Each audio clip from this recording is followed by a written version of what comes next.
अच्छे बच्चे हाँ जी कैसे बैठेंगे बेटा? कल हम लोगों ने 28 वो अभ्यास 8G का पहला और दूसरा सवाल मैंने आपको किया था। तीसरा और चौथा आपसे कहा था कर लिया आपने जी। छठा पांचवा सवाल हम लोग करते हैं। सर्व समीकरण का प्रयोग करके 4x plus 2y 4x minus 2y का मान ज्ञात कीजिए और फिर उत्तर की जांच करने का। क्या लिखा है? 4x धन 2y और 4x ऋण 2y इसका मान ज्ञात करना है सर्व समीकरण के प्रयोग से। तो देखिए दो पदों का योग और उनका अंतर, उनके तो गुणनफल है। तो ये सर्व समीकरण कौन सी है? हमने कल जो पढ़ी थी सर्व समीकरण, साक्षी नहीं आई तो समझ लीजिए, साक्षी की वजह से बता रहा हूं। a प्लस बी गुणा a माइनस बी, अगर दो पदों का योग है और उसका अंतर है तो उनका गुणनफल आता है पहली संख्या का वर्ग ऋण दूसरी संख्या का वर्ग, इसका वर्ग माइनस इसका वर्ग। जो माइनस वाला है उसको देख लीजिए, इसका वर्ग माइनस इसका वर्ग। तो इसमें पहला पद क्या है? और दूसरा पद क्या है? 2y। तो इसका मतलब क्या है? 4x का वर्ग माइनस 2y का वर्ग, यानी कि हम इसको लिख सकते हैं 4x का वर्ग माइनस 2y का वर्ग। ठीक है? गलत है। कल को एक बच्चा लेके आया था मेरे पास ऐसे, क्या कमी है? कोष्ठक नहीं लगा है, कोष्ठक लगाना अनिवार्य है तभी तो ये 4 को मिलेगा वर्ग, नहीं तो केवल x पर रह जाएगा। अब ये वर्ग का वर्ग 4 का भी है और वर्ग 8x का भी है, ये वर्ग 2 का भी है और वर्ग y का भी है। तो कितना जाएगा? 16x पे घात 2 माइनस 4y पे घात 2, 4 चौक 16 और 2 दूनी 4। आ गया साक्षी समझ में? अब उत्तर की जांच करनी है, वो थोड़ा सा लंबा प्रोसेस है, समझा फिर दीजिएगा उत्तर की जांच।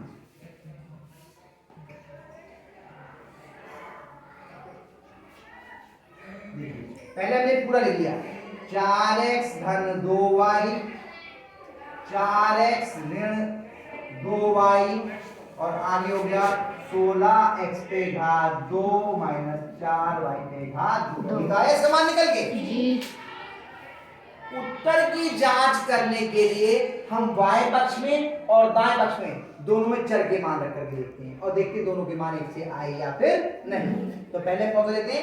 एक तरफ बायां पक्ष का लेते हैं और एक तरफ दायां पक्ष, दोनों अलग अलग करने के लिए। ये भी तरीका है, पहले बायां पक्ष करते थे फिर नीचे दायां पक्ष करते थे, कोई बात नहीं। बराबर के निशान यहाँ पर है, वहां पे सीधी लाइन खींच दी, एक तरफ बायां पक्ष हो जाएगा और एक तरफ दायां। यहाँ पे बायां पक्ष, इधर लिखते हैं बायां पक्ष और इधर लिखते हैं दायां पक्ष और देखते हैं दोनों के मान बराबर आते हैं या नहीं। बाएं पक्ष लिख लो 4x धन 2y और 4x माइनस 2y, कितने x तथा y का मान रखने पर। देखो x का मान कितना है? 2। सही है। x की क्या लिखे? 4 गुणा 2 धन 2 गुणा y का मान कितना है? 1। बंद कोष्ठक फिर दूसरी ब्रैकेट कोष्ठक 4 गुणा 2 ऋण 2 गुणा 1। आगे देखते हैं 4 दूनी 8 ऋण 2 धन 2 एकम 2 और 4 दूनी 8 ऋण 2 एकम 2 बराबर 8 और 2 कितना हो गया? 10 और ये हो गया 8 बिंदु हो गया 6, 10 छंग 7। ये तो बाएं पक्ष का मान आ गया। इतना समझ में आया ना? देवती आया समझ में? ये हमने x और y का मान रखा और इसको हल कर दिया, विशाल आया। अब ऐसे कर देते दाएं पक्ष में 16x पे घात 2 माइनस 4y पे घात 2, लिखेंगे x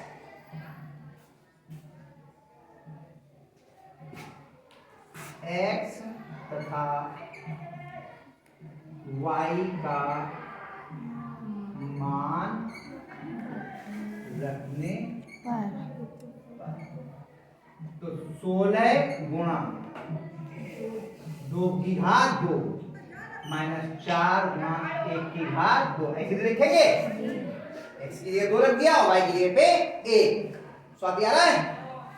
स्वाति रहा है ना? 16 गुणा 2 दूनी 4 माइनस 4 गुणा 1 का 1 16 चौका 64 माइनस 4 एकम 4 और 64 में से 4 के कितना आ गया? देख लो बायां पक्ष और दायां पक्ष बराबर आ गया। तो लास्ट में क्या लिखते हैं? बायां पक्ष बराबर दायां पक्ष। अब लगाएंगे बराबर का निशान बराबर दायां पक्ष, क्योंकि ये दोनों बराबर हो गए। यहां तक हमें नहीं मालूम था ये बराबर आएंगे या नहीं, इसलिए इसको अलग किया, इसको अलग किया। अब मालूम चल गया दोनों बराबर आ गए, तो हमने दोनों को बराबर लिख दिया। और अंत में क्या लिखेंगे? इति सिद्धम।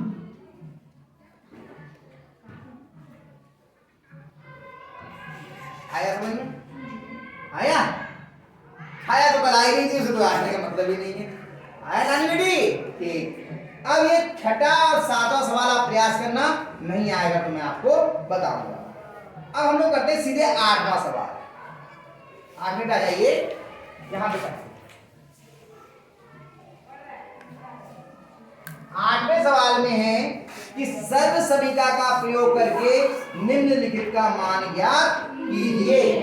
153 पे घात 2 ऋण 147 पे घात 2। तो देखिए ये क्या है? a square minus b square की फॉर्म में है। a पे घात 2 ऋण b पे घात 2 इस रूप में है। अगर a पे घात 2 ऋण b पे घात 2 तो इसे क्या लिखते हैं? a धन b और a ऋण b लिख सकते हैं। यहां पे लिख सकते हैं सर्व समीका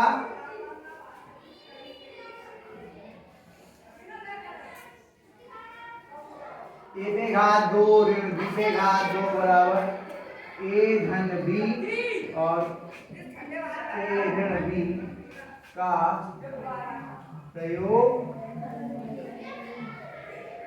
करने क्या हो जाएगा? 153 धन 147 और 153 ऋण 147। इतने में कोई समस्या हो तो बताओ, है कोई समस्या इतने में? अब इन दोनों को जोड़ते हैं। 100 यहां पर आ चला 153 में 147 जोड़ 3 7 10 का शून्य यहां से लगा 1 1 और 5 6 और 4 10 का शून्य यहां से लगा 1 1 2 3 कितना आ गया? 300 गुणा 153 में से 147 गिराइए 153 माइनस 147 घटाना है। 5 लिए 4 रह गए कितने हुए? 13 13 में से 7 गया 6 4 में से 4 गया 0 1 में से 1 गया 0 कितना आ गया? 6। अब 6 से गुणा करनी है, ये तो गुणा आप ये भी लिखे लिखे कर सकते हो, जरूरत नहीं। 6 शून्य का 6 शून्य का 6 तिया 12। कौन है? 12 कौन बोला? अच्छा 18 बोले नहीं 18 बोले मुझे सुनने में गलती हुई दूर से। कितना आ गया? 1800। कितना कठिन सवाल था। इसका वर्ग निकालो, इसका वर्ग निकालो, फिर घटाओ, कुछ नहीं। सर्व समीका का प्रयोग किया और इतनी आसानी से सवाल हल। आई बात समझ में या नहीं आई? एक और करके देखिए, बाकी अपने आप करोगे। बोलो जल्दी बोलो। अपने आप कर लोगे? कोशिश करिए, नहीं आएंगे तो बताना। ठीक, ये मैंने 2 महीने बता दिए।